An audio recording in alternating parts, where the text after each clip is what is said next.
everyone, I'm Celine from Blue Cala Patterns and welcome to the first video for the Thistle Pocket Tote Sew Along. I'm going to start by just showing you the bag, the changes that I've made to the original pattern, and then we can just go through the supplies and the notions that you're going to need. So this is a quick sample that I made. I didn't complete the strap, as you can see, but it's just made from webbing. So it's not super complicated, and we are going to attach the strap in the very last video. So first we're going to go through all the different parts, and we can compare that to the cutting chart that's in the pattern. So that is found on page 3, right at the very top of the page. So I'm going to go through all of these different parts of the bag, and I'll show you on this sample bag that I've made. So the main body of the bag, that's this part here and here. So that's the front and the back of the bag, the largest section. It's also found inside the bag. If I can open it, and hopefully you can see inside, but it's this larger panel here and the larger panel here. So the panel that we install the interior zipper pocket and the panel that we install the interior slip pocket. Now the top band, that's what you see here, here, but also on the inside, here and here. The zipper pocket, of course, that's what we have here inside the bag. It's a little bit difficult to show you inside the bag because the opening isn't super wide, but I think everyone is familiar with what a zipper pocket is, so that's this pocket inside here. The pocket flap, this is right here on the front of the bag on the exterior. Now, the old version of Thistle, and so this is one of the changes that I've made. The old version had the flap not inside this seam where the top band is attached to the main body. So I've now inserted the top edge of the flap, and the reason why I've done that is because in the old version we had you turn the flap right side out, and then there was an opening along the top edge. You'd have to fold that in and sew it shut. It's just very difficult to get a nice, beautiful, straight edge when you do it that way. And so this way here, it makes it easier to sew the flap, and you don't have to deal with trying to achieve a nice straight edge to the top of the pocket because it's inside this seam now, and it's way more forgiving and easier to sew. The slip pocket. So I've used the slip pocket to do both the exterior slip pocket and the interior slip pocket. So I'll go over that with the cut pieces later, but you'll want to pay attention to your fabric choices depending on which slip pocket you're cutting.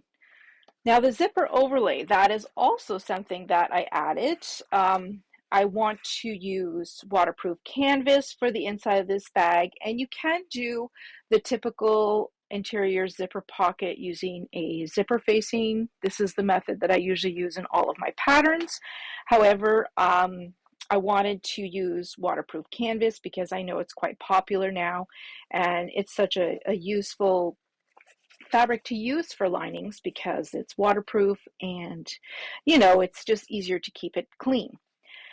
So the zipper overlay, and again, it's so difficult for me to show you, but it's this vinyl piece right here, and it's what we use to install the zipper pocket. It's just a lot easier, especially when you're using waterproof canvas, to do it this way as opposed to a zipper facing method, because not all waterproof canvases can stand the heat of an iron. So you'll see when we do this part a little bit later how much easier it is to do it this way. The strap connectors, that's these two things here. That's nothing new. And then the other addition that I made was a zipper closure. So the old version actually had a magnetic snap closure, which is great You know, it's a great closure to have, especially since most free patterns are intended for beginners. But I felt like most people now want to attempt a zipper panel closure, a zipper closure. And so you're going to be cutting out zipper panel pieces. So if you look inside, this is your top band. This is your zipper panel. There's your main body. And then you'll see the zipper panel has exterior part, and then there's the lining part right here. Okay, so that's what that looks like now. And then the adjustable strap, we're not sewing one, I'm just using webbing. I think webbing is becoming more and more popular because some of them look very, very nice, and it's so much faster to make crossbody straps using webbing as opposed to sewing one. I mean, there's nothing wrong with sewing one. You can actually make some really nice customized straps if you sew it yourself, but we're going to use webbing for this one. Just to speed things up. So before we go through all of the pieces that we need to cut, let's talk about the supplies that you're going to need. So one thing to keep in mind is I have written out the amount of material you're going to need for every kind of fabric used in the bag. So it could be cotton fabric, canvas, cork, vinyl, waterproof canvas. I have given you some estimates, but they are just estimates because everything it comes in a different width. So you may need more or less depending on the width of the material that you're buying. You're also going to need more or less depending on certain things like, are you using a print that has a repeating pattern where you may need to or want to fussy cut something really nice from the fabric? In that case, you're going to need way more. There's going to be a lot of waste. So you sort of have to use your best judgment for this. So these amounts are really just a guideline. You really need to figure out how much you might need depending on what you're selecting for your bag. So for my bag, I didn't use fabric for the main body exterior. I decided to make it all in vinyl, of course, just to make this video a bit more complicated. So if you do decide to use cork or vinyl, something like that for your main body exterior, you do not need any interfacing. You can use, depending on, like if you're using vinyl, for example, if your vinyl can stand some heat, you may want to use a pressing cloth or a Teflon sheet and fuse some interfacing if you want your bag to be a little bit more structured. Now, I would not bother with fusible woven interfacing on these. I did not use fusible woven interfacing on any cork, vinyl, waterproof canvas parts. I never ever use fusible woven interfacing, but I may use a heavier weight interfacing or a stabilizer. So I might use sew-in foam stabilizer, or I might use, I actually have a heavyweight woven fusible that I really like to use, or you can use Decaville Light if that is something that you have on hand and you like working with it. I personally I'm not a fan of Decaville. I find it impossible to fuse correctly and it just comes off or it bubbles. So I'm not a big fan. I tend to use a heavyweight woven fusible instead. I do have a little bit of it here and I'll show you later where I'm going to use it for my bag. And then all of my fabric pieces, I'm using fusible woven interfacing. I used waterproof canvas for the main parts, as I mentioned previously. So for the main body lining pieces and my zipper panel lining pieces, I only used waterproof canvas. Waterproof canvas does not need fusible woven interfacing either. So I know this may all be a little bit too much information, might be a little confusing. So if you need help with your choices and how to interface them, you can absolutely ask questions on Facebook in the comments, or if you're watching this on YouTube, ask your questions in the comments and I'll answer as soon as I can. Okay, so exterior fabric. This can be cork, vinyl, canvas, or cotton. You're going to need about 1/3 of a yard. Again, this depends on the width of your fabric. If it's very narrow, you're going to need more. If it's wider than say 44 inches, you might need a little less. So it depends on what you're choosing to use. For your contrast fabric, so in this pattern, I'm counting the contrast fabric as being the top band exterior, the flap exterior, and the zipper panel exterior, as well as these connectors. So for the cutting chart, that's where what I consider to be the contrast fabric. Lining fabric, you should need 1 yard of quilt weight cotton if that's what you're choosing to use. If you're using waterproof canvas, you're going to need a lot less than 1 yard. So if you're using waterproof canvas, then you probably only need, I would say, 1/3 of a yard. And then interfacing. So again, if you're using a lot of cotton, you're going to need some fusible woven interfacing. A lightweight or medium weight should work. And you're going to need about a yard. And this is assuming it's 43 inches wide. Fusible fleece. So I just put fusible fleece, but in the cutting chart I mentioned you can use Decaville Light or a heavyweight woven fusible like what I like to use. You can use that instead of fusible fleece. So if you want to use a mixture of those, you can also do that, which I'm going to be doing with the video bag, and I'll show you where I'm using which one.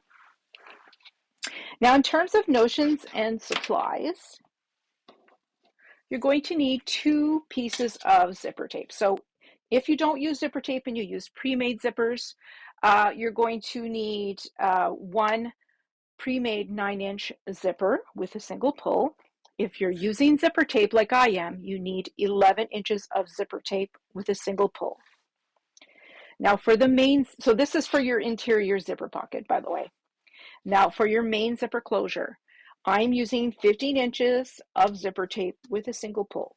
If you're using a pre-made zipper, I can't remember exactly, I haven't used pre-made zippers in a very long time, but to be safe, I would say you can use a 16-inch zipper, and then you can trim it down at the very end of the construction.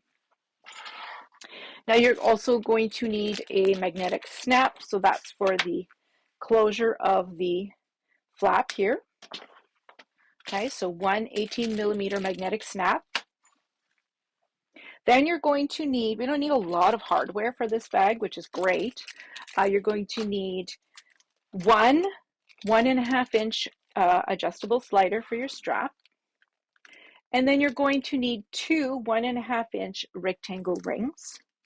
Okay, so I don't have the strap on, so you can't see the adjustable slider, but here are your rectangle rings. And I'm going to be adding a little handmade label, same as I did on this bag. I just like how it looks. It adds a little special something to the bag. And since this bag doesn't have a lot of hardware, I thought this would be a great way to make it look a little bit fancier. And then you're going to need 1.5-inch wide webbing. So this is nylon webbing. You can use whatever kind of webbing you want. Now, the length that you're going to need, that all depends on your personal preferences when it comes to the length of your crossbody straps. I usually just do a 54-inch strap because I don't like my bag to hang too low. So you should get whatever amount you need to do the length that you like. So like I said in this video, I'm probably going to do a length of around 54 inches for mine. Now, another thing that you might want is some double-sided tape. So this one is 1/2 inch wide. If you have only a 1/4 inch wide, that's going to be fine. We are not going to be sewing through the tape. I always like to place my tape where I don't sew through it. This is actually a leather tape. It's very, very sticky, so you absolutely do not want to sew through this one. And then I just got a selection of threads that I'm going to be using to match the fabric choices that I have. You're going to see shortly what they look like, and these colors will make sense. So before we go through all the pieces that you need to cut out, I'm going to talk a little bit about the pattern pieces. So when you print out the pattern pieces, make sure that in the settings of the print box settings in Adobe Reader, so you must print these out in Adobe Reader for them to print out at the correct size.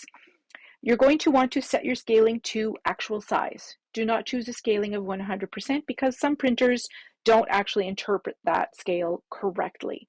So I always encourage everyone to print out at actual size.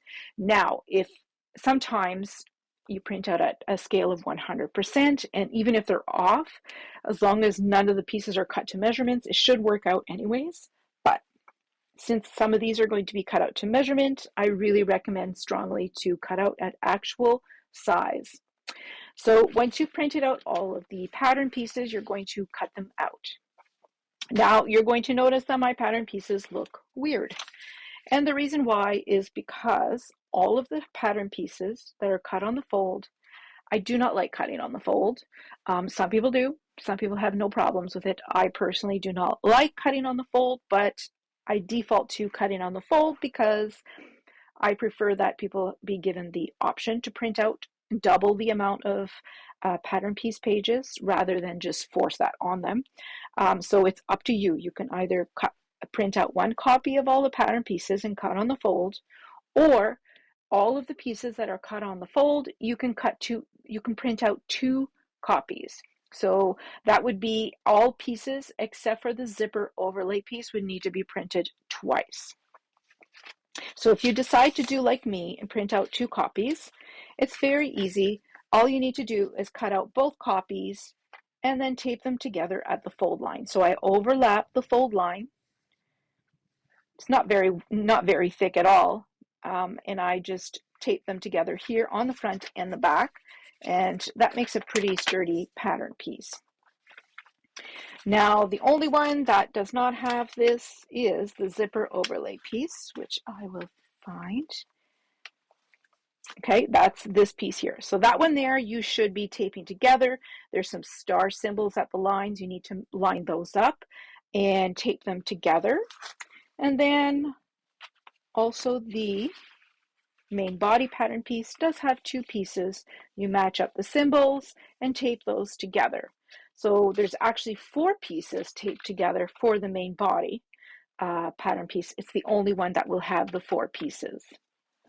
So what I do for this piece is I first tape the matching symbol lines together, and then I tape together at the fold line. Now you're also going to notice that I cut one piece with a lot of extra paper past the fold line so that I can overlap them. I find if you cut them right at the line and tape them together over time with use, the tape cracks and the pieces fall apart. So this is just a way to avoid those kinds of issues. So now let's go through the cutting chart and go through all of our pieces. Just going to set those aside because we are going to actually start with the main body piece first. So the cutting chart is here at the top of page 3. And the first thing I cut out was my main body. Now, I know that in this bag I used vinyl, but the video bag, I am going to follow the fabric suggestions a little bit more closely. So for my exterior fabric, I've chosen this beautiful floral canvas, and I have cut out 2 of them. And this is just a cotton canvas, so definitely I'm going to need fusible woven interfacing on this.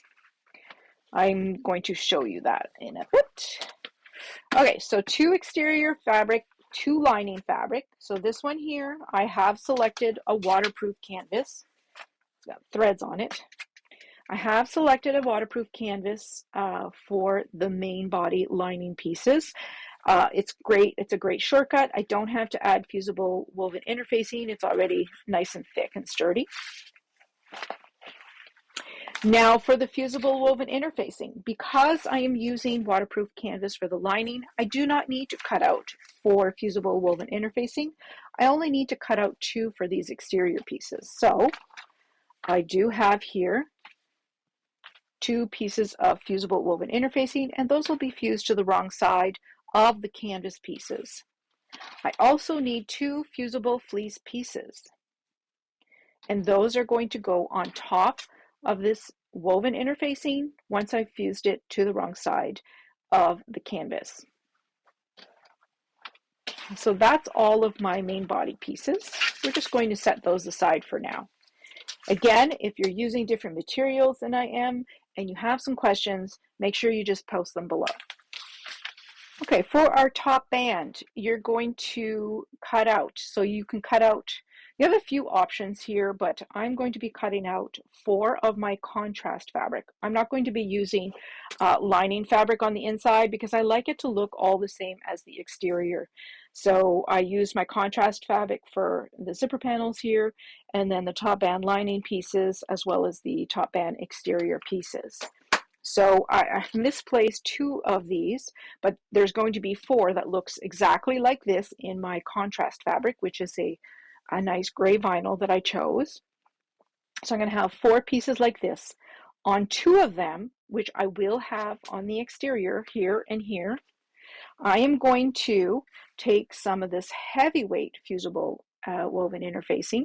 If you don't have that, you can use Deca Light, or you can use fleece. I don't really have much luck fusing fleece to cork or vinyl, so I prefer to use this.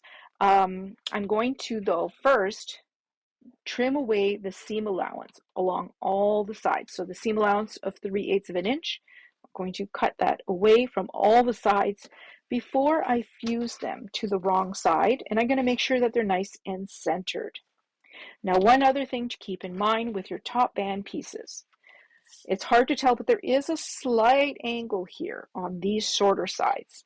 So what I do is on the wrong side, I put an arrow, a direction arrow, and this is just reminding me that this is the top edge. So this edge is slightly wider than this edge. And I would recommend that you do the same so that you don't mix them up. Okay, so that is my top band, and you'll see I will have 2 more of these cut out. I just have to find them wherever they may be. Now the zipper pocket pieces, these are the lining pieces that you see inside of the zipper pocket here. Okay, it's a dark fabric, so it is so hard to see, but here they are right here. There's 2 of them. So you're going to have 2 pieces. They are cut to measurements, 11 inches wide by 7 inches high, and there are 2 out of the cotton fabric, and then 2 fusible woven interfacing that I will fuse to the wrong side of each one. Okay, so pocket flap. What I've done is I've cut out 1 contrast fabric piece, so that's in that nice vinyl again. And I'll show you, I actually did it exactly the same way for this bag. So there's my contrast fabric, and then if you open it, there is a lining fabric here. And the contrast fabric does not have any interfacing at all. However, the lining fabric, I am going to fuse 1 fusible woven interfacing to the wrong side. And then I'm going to fuse the fleece on top. Now, it is better if you trim away the seam allowance on this piece as well. It's not absolutely mandatory, but it will make the edges here maybe a little bit crisper, not as bulky looking. Okay, so for the slip pocket, and just a reminder that the slip pocket is found on both the exterior and the interior of the bag. So on the exterior, I just cut everything from the same fabric. So I have 1 exterior, 1 lining. They're the same, but if you're using different ones, that's how you keep track of them. And then inside the bag, again, 2 more lining pieces. Now, because I'm using cotton for them, I cut a piece of matching fusible woven interfacing for all of them. Now, in my bag in the video, I decided that I wanted the exterior pocket, this front, to be different. I wanted it to be in my exterior fabric. So I cut 1 out of the canvas, and for this piece, I am going to fuse my fusible woven interfacing to the wrong side, and then I have a piece of fusible fleece that's going to go over top. And the reason why I've added fusible fleece here is because we are going to be installing 1/2 of our magnetic snap closure, and you don't want to install a snap in very thin fabric. You want it to be stable. So it's preferable that it has something like fusible fleece to make it thicker, and that way there you won't be tearing your fabric every time you open and close your magnetic snap closure. The rest of the lining pieces should only have one layer of fusible woven interfacing. Okay, and now we're going to cut some pieces to measurements. We're going to start with the zipper overlay. So you can use the pattern piece I provided, or you can cut it to measurements. This is a draft piece, so I just have the measurement written in pencil. But this is very important. It must be cut out of a non-fraying fabric, because if you do not, then the edges of your overlay over time are going to be full of threads and they're going to come apart. So make sure that your cork or vinyl has a non-fraying material. If the backing on the cork or the vinyl does fray a little bit, there's a lot of products you can buy to seal the edges. You can buy some edge coat paint or whatever you have that would seal the edges. Strap connectors, so that's these ones here. You need to cut out 2 of those out of your contrast fabric, and they are 3 inches wide by 4.5 inches high, and you'll need 2 of those. No interfacing unless you have used fabric for these. If you've used cork or vinyl or something similar, you do not need to interface these. And then last piece is the zipper panels. I've showed you those a few times. That's these 2 here on either side of the zipper, and then again on the lining side. So I'm actually using the same waterproof canvas that I used on this bag for this one here. And so that's the 2 waterproof canvas pieces and the 2 vinyl pieces, my contrast fabric. And these are all 1 1/4 inches high by 10.5 inches. Now I wrote it as, so one thing that I find useful for zipper panels is to cut these, don't cut these along the width of the fabric, cut them parallel to your selvage, and then they tend to have less stretch when you cut them that way. So I would consider this actually 1 1/4 inch wide by 10.5 inches high. Same, especially with the vinyl, a lot of them will have a little bit of stretch. This one doesn't really, but it does help anyways to cut these pieces parallel to the selvage. And then the last thing is my adjustable strap, which I already covered when we talked about our supplies. So the next thing I'm going to do, obviously, is to fuse my interfacing to the wrong side of all these pieces. And then I'll come back and I'll show you all of the pieces interfaced. And maybe if there's any additional notes that I should mention, I will mention them at that time. Since the top band is a little bit different for my version, because I am going to be using this heavyweight woven interfacing, I thought I would show you what I do to interface them. So I did manage to find the other 2, so now I have 4 of them cut out of my contrast fabric. Of course, you don't have to use contrast for all 4 if you want to make. I've actually seen some zipper closures, the interior is all in a pretty floral fabric, which is quite nice. So if you're doing something like that, obviously you won't have 4 in the contrast vinyl. So what I'm going to do is take the 2 exterior pieces, and they are the pieces that I want to add interfacing to. So I do have my heavyweight interfacing, and the first thing I want to do is trim away the seam allowance from these pieces. So I'm trimming away 3/8 of an inch from all sides. All 4 sides need that trimmed away. I cut these pieces so crooked, unfortunately. Okay. So I'll just show you with one piece. And then I'm just going to eyeball these sides here. Okay. Okay, so that is the trimmed piece. And I'm going to use the top band piece where I put the arrows so that I'm doing this in the correct direction. Okay. So I'm just making sure that this is centered. So I want approximately the same amount of space all the way around. Now, most vinyls will melt under the heat of an iron. So for mine, I'm going to take off the steam. So no steam for this step. And then I have a Teflon sheet that I use as a pressing cloth. If you don't have one, I highly recommend them. But you can just use any scrap fabric. And just fusing this to the wrong side.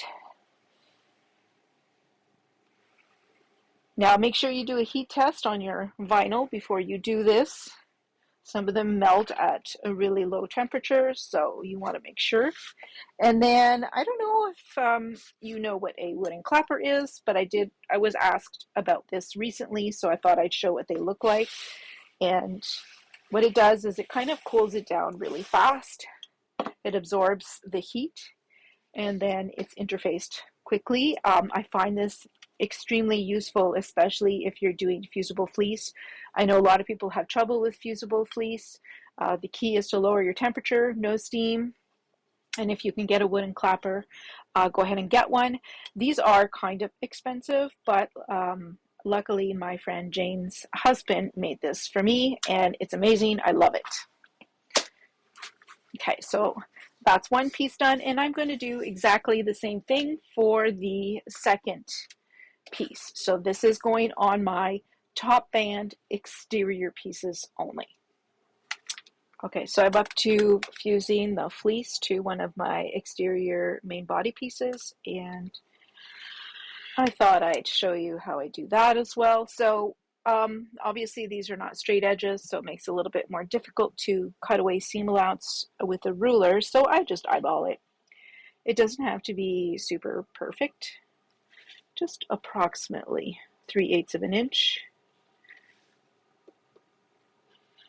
If you're not perfect, it's not going to show in the final product, so you don't really have to stress out about that too much. I actually don't usually do this because I use a Janome HD9, and it doesn't, it sews through anything, so I don't really have to worry about bulk. But sometimes I do it anyways, only because it looks nicer. Okay, so now that I've already put the fusible woven interfacing on the wrong side, so I am going to use my wooden clapper for this step. I'm also going to turn off my steam, and I like to put the heat of my iron down a little bit to more of a cotton setting.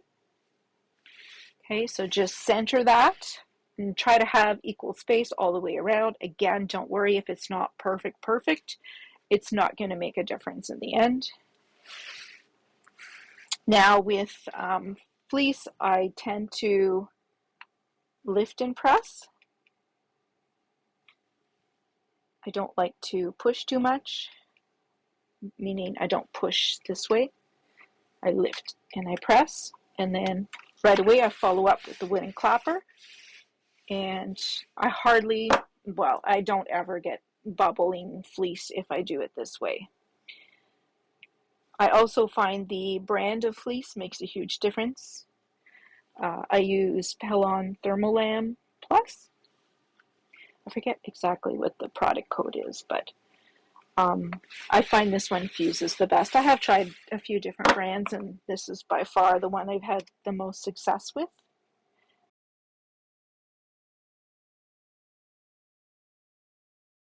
Just check, make sure. Sometimes I forget to do, I didn't really do the edges here, so just get those again.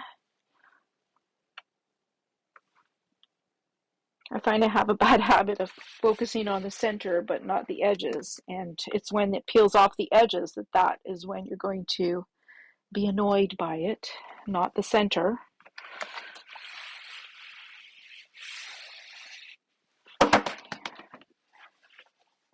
And there you go. I'm going to do the same thing for the second main body exterior piece. So again, this is the slip pocket exterior piece, the one that I need to add fusible fleece to. I've cut away the seam allowance from the fusible fleece, and I'm doing the same thing as I did for the main body pieces. And going to fuse that fleece. No steam and slightly lower heat than I would for the rest of the pieces.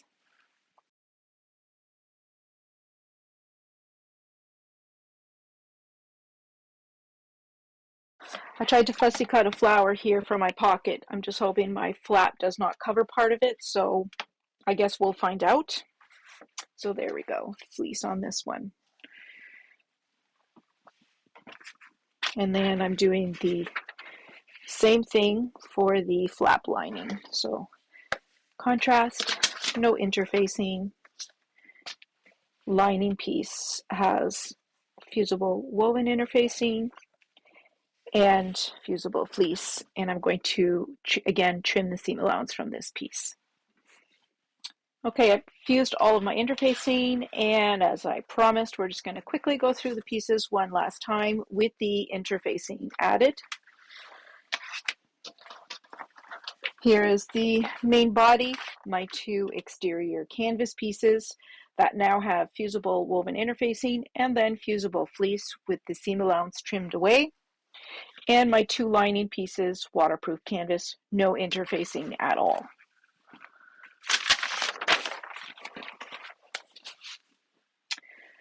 Top band pieces, I have 4 of them cut out of the contrast vinyl, and the two exterior pieces have the fusible woven interfacing in a heavyweight with the seam allowance trimmed away.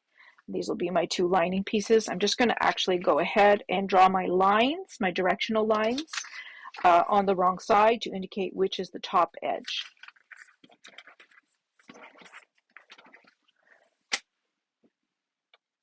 My interior zipper pocket lining pieces, they're just cotton with a layer of fusible woven interfacing on the wrong side. My many slip pocket pieces, my exterior piece that has the fusible woven interfacing and the fusible fleece without the seam allowance, and the lining piece for that exterior slip pocket. And then the two lining slip pocket pieces, cotton with fusible woven interfacing on the wrong side for both of them. And then the rest of the pieces, oh sorry, forgot the pocket flap. So the pocket flap piece, one exterior contrast vinyl piece, one lining piece that has fusible woven interfacing, then the fusible fleece with the seam allowance trimmed away. And then the rest of the pieces do not have interfacing. The connectors, just the contrast vinyl, no interfacing. The zipper overlay, again, contrast vinyl, no interfacing. And then the zipper panel pieces, two lining pieces out of waterproof canvas, no interfacing. And the exterior pieces in the contrast vinyl, again, no interfacing. So that's it for the preparation. And in the next video, we're going to start the exterior assembly of the bag.